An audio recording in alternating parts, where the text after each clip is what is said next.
बॉलीवुड के महानायक अमिताभ बच्चन और उनके बेटे अभिषेक बच्चन कोरोना पॉजिटिव पाए गए। दोनों को मुंबई के नानावती अस्पताल में भर्ती कराया गया है। दोनों का ऑक्सीजन लेवल सामान्य है। 77 साल के अमिताभ बच्चन ने खुद कोरोना पॉजिटिव होने की जानकारी दी। अमिताभ बच्चन ने अपने ट्वीट में लिखा, मुझे कोरोना पॉजिटिव पाया गया है। अस्पताल में शिफ्ट कर रहे हैं। अस्पताल अथॉरिटीज को सूचित कर रहा है। परिवार और बाकी स्टाफ टेस्ट करवा रहे हैं। जांच के नतीजों का इंतजार है। पिछले 10 दिनों में जो भी मेरे करीब रहे हैं उन सभी से निवेदन है कि अपना टेस्ट करवा लें।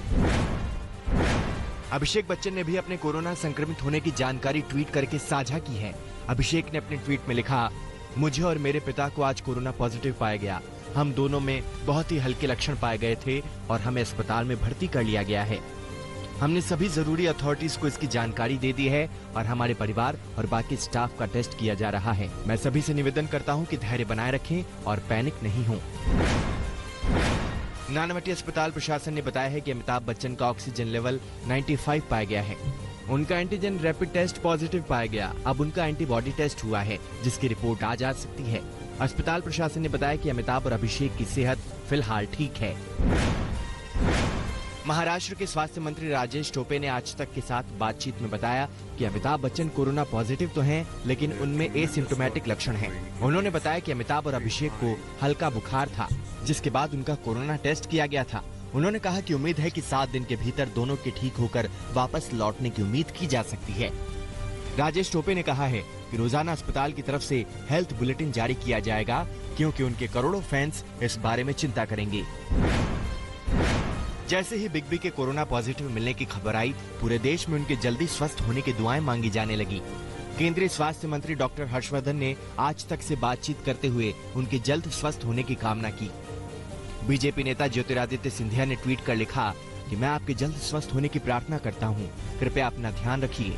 पश्चिम बंगाल की मुख्यमंत्री ममता बनर्जी ने ट्वीट कर अमिताभ बच्चन के लिए दुआ मांगी।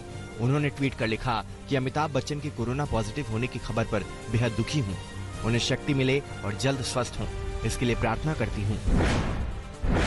फिल्मी दुनिया के तमाम सितारों ने ट्वीट कर बिग बी के जल्द स्वस्थ होने की प्रार्थना की। फिल्म अभिनेता परेश रावल ने लिखा कि जल्द स्वस्थ हो जाइए सर, ईश्वर आप पर कृपा करें। फिल्म अभिनेत्री रवीना टंडन ने लिखा कि आपके जल्द सेहतमंद होने के लिए दुआएं और शुभकामनाएं भेज रही हूँ। फिल्म अभिनेता बोमन ईरानी ने भी बिग बी के जल्द सेहतमंद होने के लिए ट्वीट कर दुआएं भेजी। उन्होंने लिखा कि आप एक योद्धा हैं सर, जल्द स्वस्थ हो जाइए। बिग बी क्रिकेट के बड़े फैन और फॉलोअर भी हैं। वो अक्सर क्रिकेट पर कुछ न कुछ बोलते रहते हैं। महान क्रिकेटर सचिन तेंदुलकर ने भी ट्वीट कर बिग बी के जल्द स्वस्थ होने के लिए दुआएं मांगी। उन्होंने लिखा कि अमित जी अपना ध्यान रखिए, आपके अच्छे स्वास्थ्य और जल्द ठीक होने की प्रार्थना करता हूं।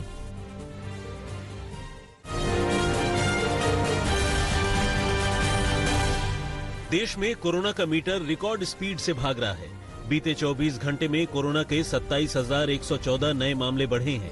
इस दौरान 519 लोगों ने दम तोड़ दिया।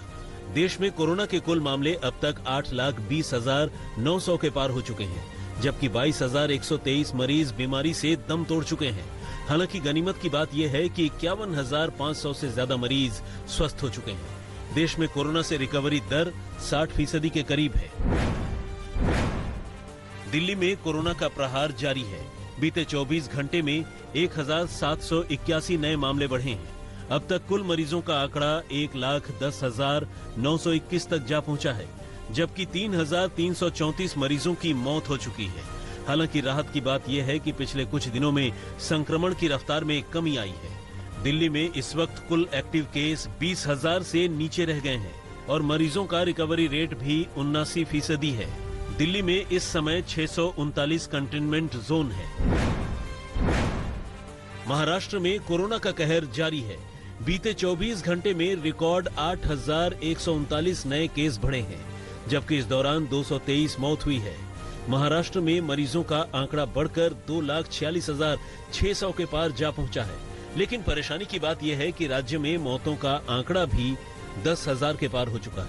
अगर बात मुंबई शहर की करें तो यहाँ कुल मरीजों का आंकड़ा 91,745 तक जा पहुंचा है, जबकि अब तक 5,244 मौतें हो चुकी हैं। इस बीच कोरोना के बढ़ते मामलों की वजह से बेंगलुरु में भी लॉकडाउन का ऐलान कर दिया गया है। राज्य सरकार ने यहां 1 हफ्ते का लॉकडाउन लगाने का फैसला किया है, जो 14 जुलाई को रात 8 बजे शुरू होगा और 22 जुलाई को सुबह 5 बजे तक जारी रहेगा।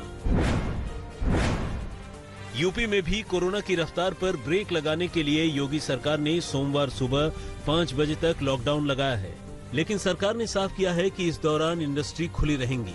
बस कर्मचारियों को सोशल डिस्टेंसिंग का पालन करना होगा और मास्क लगाकर काम करना होगा। इस बीच यूपी में कोरोना मरीजों का आंकड़ा बढ़कर 33,700 को पार कर चुका है, जबकि 889 मरीजों की मौत हो चुकी है।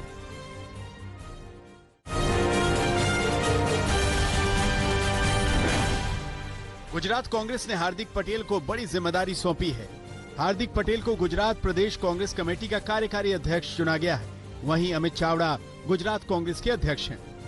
कार्यकारी अध्यक्ष नियुक्त किए जाने के बाद आज तक से खास बातचीत में हार्दिक पटेल ने कहा कि उनका टारगेट 2022 में गुजरात में 120 सीटों के साथ सरकार बनाना है।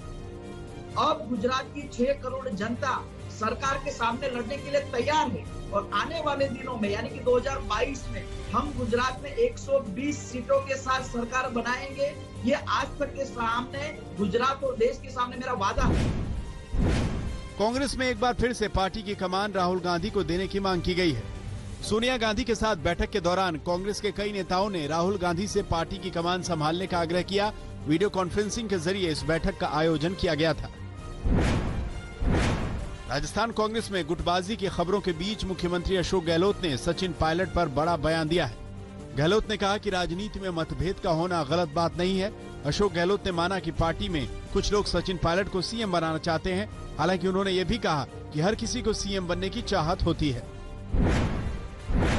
राजस्थान में स्पेशल ऑपरेशन ग्रुप ने बीजेपी के 2 नेताओं को गिरफ्तार किया है।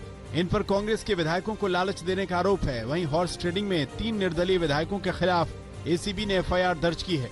पुलिस ने फोन कॉल की टेप का हवाला दिया है।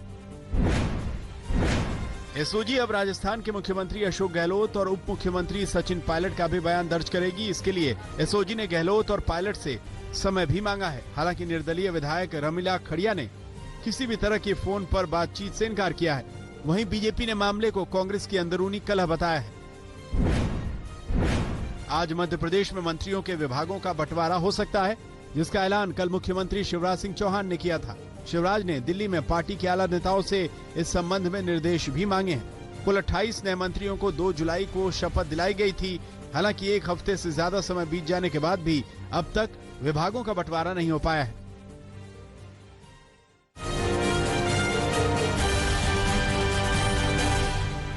गैंगस्टर विकास दुबे की मौत के बाद अब उसकी संपत्ति जब्त करने की तैयारी चल रही है। ईडी ने यूपी पुलिस से विकास दुबे के घर परिवार, रिश्तेदार और करीबियों की लिस्ट मांगी है। इतना ही नहीं, ईडी जांच कर रही है कि विकास दुबे की संपत्ति कहां-कहां और कितनी है। खबरों के मुताबिक विकास दुबे की संपत्ति कानपुर, लखनऊ के अलावा दुबई और थाईलैंड में भी है। विकास दुबे की काली कमाई के बारे में पता करने में जुटी ईडी को मालूम चला है कि विकास दुबे ने नोटबंदी के दौरान संपत्ति खरीदने में 50 करोड़ रुपए खर्च किए थे। और तो और उसने अपने फाइनेंसर जय वाजपेयी के जरिए 6 करोड़ रुपए 2% सूद पर चलाया था। मालूम चला है कि विकास दुबे ने कई तरह की चल अचल संपत्ति भी खरीद रखी थी। विकास दुबे के संबंध किन अधिकारियों, व्यवसायियों और पुलिस वालों से थे, इस बात की जांच के लिए एसआईटी गठित कर दी गई है। एसआईटी ये जांच करेगी कि विकास दुबे ने कब कौन सा अपराध किया और उस अपराध में किसने उसकी मदद की। एसआईटी की जांच के बाद बहुतेरे सफेद पोशों के नाम सामने आ सकते हैं। विकास दुबे के साथियों पर पुलिस का शिकंजा कसता जा रहा है। पुलिस ने 21 लोगों के खिलाफ नामजद केस दर्ज किया था, जिसमें अब तक विकास दुबे समेत 6 लोगों को एनकाउंटर में मार दिया गया है। 3 लोग गिरफ्तार हैं।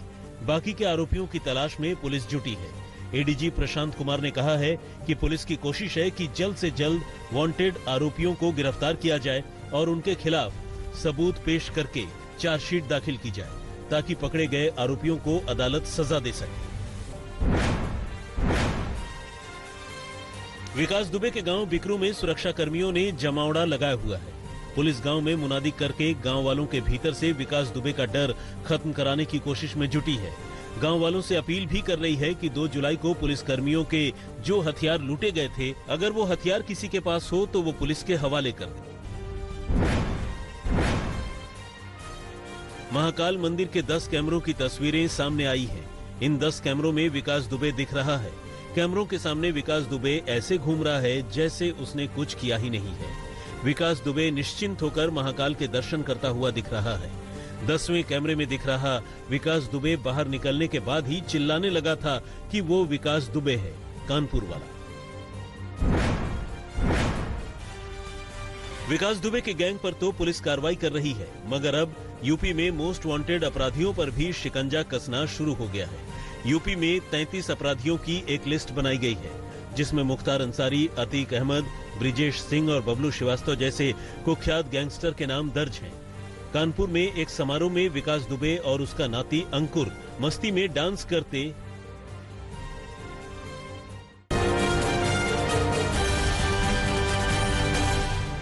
जम्मू कश्मीर के नौगांव जिले में हंदवाड़ा में सेना ने एलओसी के पास 2 आतंकवादियों को मार गिराया। दोनों आतंकवादियों के पास से 2 AK-47 मैगजीन और भारी मात्रा में गोला बारूद बरामद किए गए हैं। इनके पास से दवाएं, खाने का सामान और पाकिस्तानी करेंसी बरामद हुई है। हंदवाड़ा में सेना से मुठभेड़ शनिवार को तड़के हुई। इसके बाद सेना ने सर्च ऑपरेशन भी चलाया। शनिवार को भारतीय सेना के एक अधिकारी ने दावा किया कि पाकिस्तान के लॉन्चिंग पैड में करीब 250 से 300 आतंकवादी मौजूद हैं, जिनमें कुछ विदेशी भी हैं। बर्फबारी का सीजन शुरू होने में अभी 4 महीने बाकी हैं। पाकिस्तान उससे पहले ही इन्हें कश्मीर घाटी में भेजना चाहता है। इसी वजह से बीते कुछ दिनों से लगातार सीजफायर उल्लंघन कर रहा है। एलएसी में चीन का दिमाग धीरे धीरे ठिकाने पर आ रहा है। पैंगोंग त्सो में सैटेलाइट तस्वीरें बताती हैं कि चीन की सेना यहां पर भी पीछे हटने लगी है। हाई रेजोल्यूशन सैटेलाइट तस्वीरें स्काई सेट सैटेलाइट से 10 जुलाई को ली गई हैं और आज तक ने एक्सपर्ट्स की मदद से इन तस्वीरों का अध्ययन किया है। ये तस्वीरें बताती हैं कि चीनी सेना पैंगोंग त्सो के फिंगर 4 क्षेत्र से फिंगर 5 क्षेत्र की ओर चली गई है। उसके टेंट, नाव और दूसरे साजो सामान कम दिखाई पड़ रहे हैं।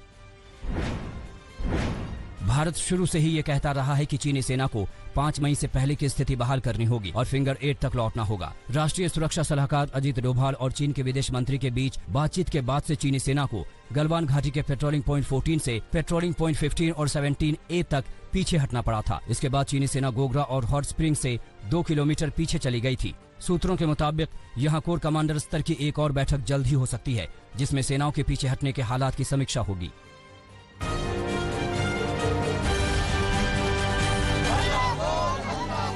दिल्ली में यूजीसी मुख्यालय के बाहर जेएनयू और डीयू के छात्रों ने प्रदर्शन किया है। यूजीसी के सेमेस्टर की परीक्षा कराने की अधिसूचना के खिलाफ ये प्रदर्शन था। कई छात्र संघ के छात्रों ने गाइडलाइंस के पेपर को जलाकर अपना प्रदर्शन किया। दरअसल यूजीसी ने निर्देश दिया था कि सभी विश्वविद्यालय को सेमेस्टर एग्जाम करवाएं, जिसके लिए सितंबर तक का टाइम दिया गया है। वहीं छात्रों की मांग है कि पिछले सेमेस्टर के आधार पर इस साल उन्हें अपग्रेड किया जाना चाहिए। बीजेपी के सांसद और केंद्रीय राज्य मंत्री संजीव बालियान ने उत्तर प्रदेश के मुख्यमंत्री योगी आदित्यनाथ को चिट्ठी लिखकर अपील की है कि पंचायत चुनाव में उन लोगों को न लड़ने दिया जाए जिनके 2 से ज्यादा बच्चे हैं। बालियान ने मांग की है कि जनसंख्या नियंत्रण कानून पर बदलाव करने का वक्त आ गया है। पटना के दीघा विधानसभा क्षेत्र में बीजेपी विधायक संजीव चौरसिया को लोगों के गुस्से का सामना करना पड़ा है। बारिश के बाद इलाके में जल जमाव की वजह से लोगों में नाराजगी थी। जब विधायक मौके पर पहुंचे तो लोगों ने नारेबाजी की। लोगों का गुस्सा भड़का तो विधायक को मौके से बैरंग वापस लौटना पड़ा।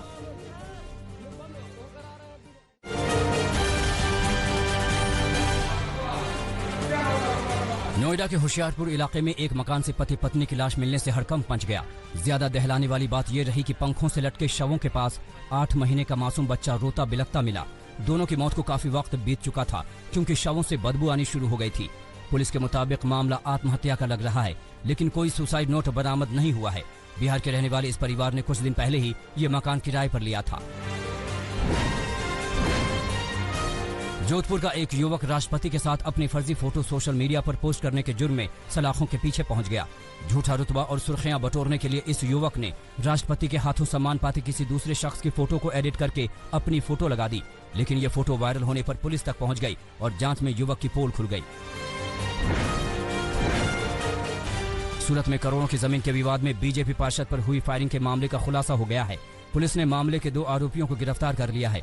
पूछताछ में आरोपियों ने बताया कि पार्षद की हत्या के लिए लंदन से 8 लाख की सुपारी दी गई थी। 6 जुलाई को हुए हमले में बीजेपी पार्षद भरत वघासिया बाल बाल बच गए थे। सूरत में एक महिला ने अपने नवजात बच्चे के साथ नदी में छलांग लगा दी। आसपास के लोग भी दोनों को बचाने के लिए तुरंत पानी में कूद गए। रेस्क्यू ऑपरेशन में महिला को तो बचा लिया गया, लेकिन बच्चे की मौत हो गई। बच्चे का जन्म 20 दिन पहले ही हुआ था और वो अस्पताल में भर्ती था। अस्पताल से छुट्टी मिलने के बाद महिला उसे लेकर घर लौट रही थी। इसी दौरान रास्ते में उसने ये कदम उठा लिया।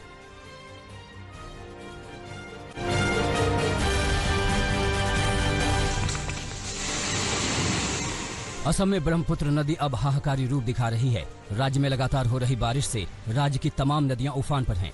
असम में बाढ़ से 20 जिले प्रभावित हैं। बाढ़ की विभीषिका अब तक 42 की जिंदगी लील चुकी है। शनिवार को कोकराझार और धुबरी जिले में 2 लोगों की डूबने से मौत हो गई।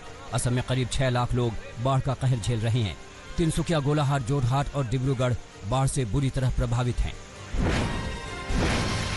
गुजरात के कच्छ जिले में कल से भारी बारिश जारी है।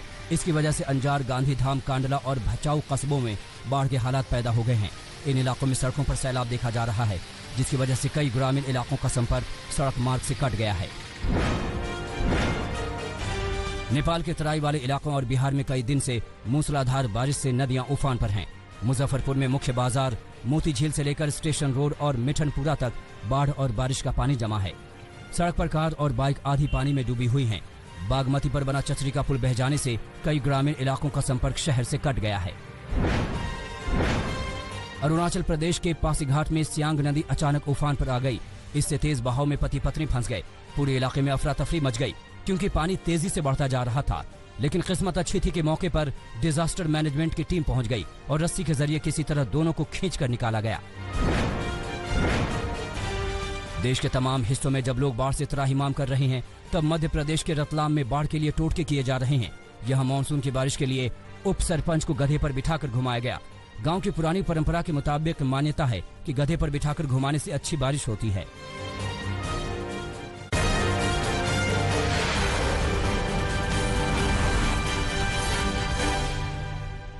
नमस्कार, मैं हूं अंजना ओम कश्यप। हमें उम्मीद है ये वीडियो आपको पसंद आया होगा। लेटेस्ट खबरों के लिए यूं ही देखते रहिए आज तक और इस वीडियो के पसंद आने पर लाइक, शेयर एंड सब्सक्राइब करना ना भूलें।